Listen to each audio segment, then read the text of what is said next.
Hey guys, just finished watching The Flash, Season 5, Episode 8, What the Past is Prologue. What an interesting episode. It's episode 100, and it's directed by Tom Cavanaugh, so that was really cool going into this episode. It's such an interesting episode. There's so much stuff that kind of happens in this stuff, but yet it only have a few points here just because it's so cool of how things kind of go with that. So we see Tom Cavanaugh obviously directed this episode. We see that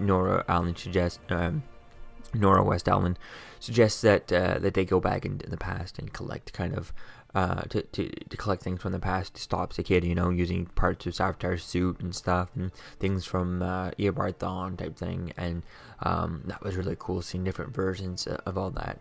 But Barry at the beginning doesn't want to let her go alone, type thing. He wants to go at it alone, but we see Iris later on convince him to bring her along for the journey. And they go back and they get different pieces throughout time and stuff, and that was kind of fun dealing with that for the Flash episode 100. That was really cool for that. We see Nora kind of she has a journal type thing, but with the Speed Force rating that Barry had when he came out of the Speed Force. Is it the beginning of this season type thing, I think, or it was the beginning of when he came out of the Speed Force last season type thing. So I think that was really cool. Dealing with that, he was kind of going crazy, and he had that language where, as it sounds like in this, at least Nora says that she created the language, which, most likely, I think it's more like Reverse Flash created the language, so I think that's really going to be cool to see is kind of where things go with that. We see Cicada calls, they end up doing the whole thing where they have the dagger for Cicada, and the whole point was they were going to use Savitar's suit to take away the tech from Thawne to take away the powers, take away the I can't think of the particle accelerator stuff.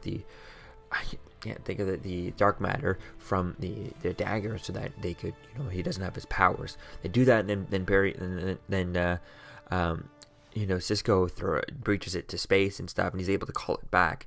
So I want to understand as to how was he able to call it back if they took out the particle dark matter out of it, type thing. But I guess because he was stabbed inside of him, he still has takes the dark matter out of the item, but he still has dark matter in himself, so he can still call it back somehow.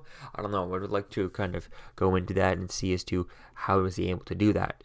And it was cool seeing, because I saw everyone around there, they're all trying to stop him, and then you just have Caitlin in the van with Iris, and I was like, why isn't Killer Frost out here, well, what the hell, why isn't she out there, and so we see Killer Frost comes out, when they go out, and she's immune to Cicada's powers, since it's not dark matter that caused her powers. She was actually her father type thing years ago, and she has that the alter ego inside of her for a while now. So I think that is the reason that's the reason why she's kind of immune to that. And at the end of the episode, we get the reveal that Nora Allen is working for the Reverse Flash, and oh my God, that gets me so excited.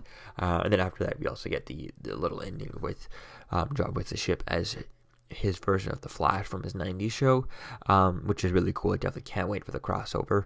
It's going to happen, I think it's this Sunday type thing, so that'll be really cool to start it off. If I'm not mistaken, it starts off on Flash, which will take the time spot of Supergirl on Sunday night, and then it'll go to Arrow on Monday night, like it's normal time, and then it'll go to Supergirl on the Flash's time spot. So I think Flash and Supergirl are just switching time spots, and yeah, I think it's really cool dealing with that. I'm surprised that these episodes haven't ended with usual kind of, to be continued on the Flash, to be continued, where to go to watch it first, right, all the time, rather than, because if you're only watching The Flash, and you end up just watching the next one first, and that would, if you're only watching The Flash and you don't know that the next episode's going to be on Sunday, I'm surprised they didn't put that on there, tune in Sunday at,